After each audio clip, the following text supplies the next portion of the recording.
Welcome back to the channels Tapa Alho Azul and Super Academico. Let us keep the reading of my book Phenomena. Today we will read the chapter 14. Don't forget to subscribe. Let's go. Chapter 14. I was flying through the clouds. I felt light. The city was right beneath me. It looked like Boston, but it was not. It was calm, perfect and harmonious. Right above me was the deep blue firmament, enchanting my eyes and penetrating in my eyesight. I could hear him call me. I heard my name being gently called out as if by a heavenly choir, Joseph. I tried to move up in an attempt to see it, but I didn't make it. Something below me kept me right in the middle, which just enabled me to observe the two sides. I tried to move further up again, and at this time I was pulled down. It felt as if I was falling, and then I was suddenly back at Olds Park again. My feeling of fear immediately came up to the surface. Then the soft voice began to get louder and louder. She continued to say my name, however, she was screaming to the top of her lungs now. I never felt so frightened just by hearing my own name. Someone was crying out loud for being in such intense pain, and that was cutting through my very soul. I then opened my eyes. It had just woken up from a nightmare. I was back in my airplane seat again. Normality had been restored. I was on my way to Sydney, Australia. The nightmare itself woke me up as if I had reached its bearing limit. I was feeling well enough to go through with that till the very end.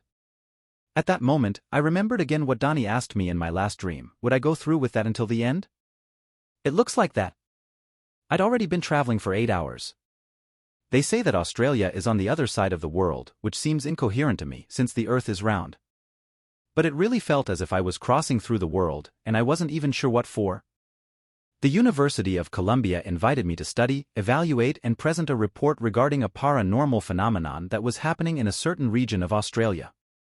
The Department of Parapsychology at Harvard had appointed me and, due to the partnership agreement I had signed with Harvard, I was supposed to help them whenever they needed me. Therefore I had no choice. I could have refused to go, yet the university would look at me in a very different way. They wouldn't see me as a brilliant student anymore, but as a traitor. But I would not refuse such offer anyways. They said that project was the equivalent to 3 semesters of coursework, but the report would have to focus mostly on the scientific factors that would make a parallel among the studies at the universities of Columbia, Harvard and Melbourne, which was the departing station from where I'd leave for the research center with a group of other scientists. I confess that I felt very flattered with such invitation, although I imagine they didn't really know what they were doing when they decided to make me coordinator of that project. It was sort of like a test. Many knew about my psychic powers, which is what the spiritualists call mediumism, but they didn't know up to what point that could affect my scientific judgment. It was an opportunity of me get away from Harvard for a while and see how far I was able to go with my powers. That was also an opportunity one had to make them realize I was not joking. Ever since the release my book, the directions were altered and now I was faced with the very first set of crossroads. Which way should I turn? I landed at Sydney's airport, but I still had wait another hour before catching the plane to Melbourne. I sat in the lobby by the boarding gates as I waited for my next flight. I was very tired. However, at a certain point, I realized I was far away and in a foreign country. I looked at the faces of those who were passing by but didn't see a lot of difference.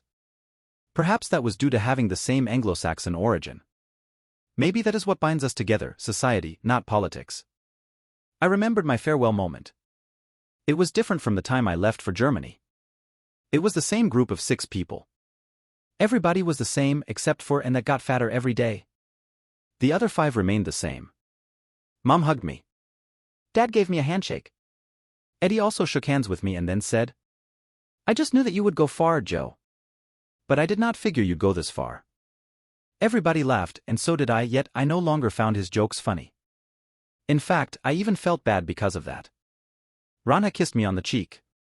She meant to say something but sensed certain hardness in my facial expression and stepped back. Wayne shook my hand and said something about kangaroos. I don't remember exactly what that was. I think his ignorance itself was enough to get me irritated. Annan just hugged me. Her image of a mother-to-be stopped her from making any malicious comments, which was better for everyone. However, the problem lied within myself. I wouldn't feel touched with anything they did or said anymore. Having come into contact with so many strong feelings, and even solid ones that emanated from the spirits, altered my ability to feel moved by the sentiments of the living. It seemed as if purity had filtered it all. I tried to analyze myself. While I was sitting in that airport lobby, which was full of people I did not know, I stopped and thought, do I miss anyone?